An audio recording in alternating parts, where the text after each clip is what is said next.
সালমান শাহর এই অপতুর সাথে তুমিও কোনো না কোনো ভাবে জড়িত ছিলা, যে তোমাকে ও ভালোবাসতো, সামিরা তোমাকে সন্দেহ করতো? আমি কেন বলো, এটা কোনো কথা? দীর্ঘ 3 দশক ধরে ধূম্রজালে ঢাকা পড়ে আছে ঢাকাই চলচ্চিত্রের অমর নায়ক সালমান শাহর মৃত্যুর রহস্য। কোটি ভক্তের হৃদয়ে আজও একটাই প্রশ্ন, এটি কি আত্মহত্যা নাকি পরিকল্পিত হত্যাকাণ্ড?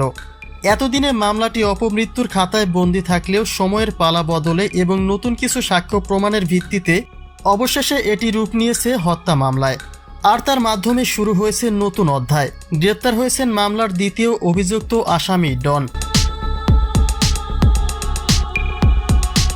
সালমান শাহর মৃত্যুর পর থেকে সন্দেহের তীর ছিল যার দিকে, সেই খল অভিনেতা ডন সম্প্রতি গ্রেপ্তার হওয়ার পর থেকে নড়েচড়ে বসেছে আইন শৃঙ্খলা রক্ষাকারী বাহিনী। ডনের সঙ্গে সালমানের স্ত্রী সামিরার পরকীয়ার গুঞ্জন চলচ্চিত্র পাড়ায় বহু পুরনো। অনেকেরই ধারণা এই অবৈধ সম্পর্কের জেরে কিংবা এর প্রতিবাদ করায় খুন হতে হয়েছিল সালমানকে।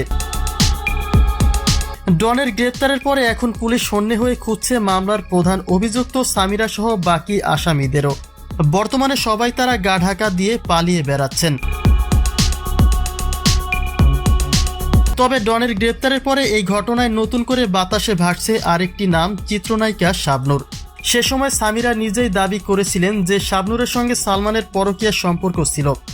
যদিও হত্যাকাণ্ডে সরাসরি শাবনূরের কোনো সম্পৃক্ততা বা দায় নেই বললেই চলে, তবুও ডনের গ্রেপ্তারের পরে পুরনো সেই গুঞ্জন নতুন করে দর্শকদের সন্দেহের তালিকায় নিয়ে এসেছে তাকেও।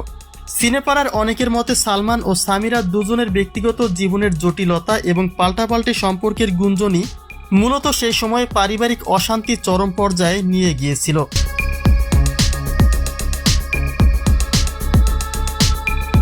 দীর্ঘ 30 বছর পরে ডনের গ্রেপ্তার কি তবে 3 দশকের জট খুলতে পারবে? সামিরা সহ পলাতক আসামিরা কি আইনের আওতায় আসবে, নাকি এই রহস্যের গভীরে লুকিয়ে আছে আরও বড় কোনো সত্য, যার উত্তরের অপেক্ষায় পুরো দেশ? তবে এই বিষয়টি আপনার কাছে কি মনে হয়? এই হত্যাকাণ্ডের আসল নৈপথ্যে কে? আপনার ব্যক্তিগত মন্তব্য জানিয়ে দিন কমেন্ট বক্সে।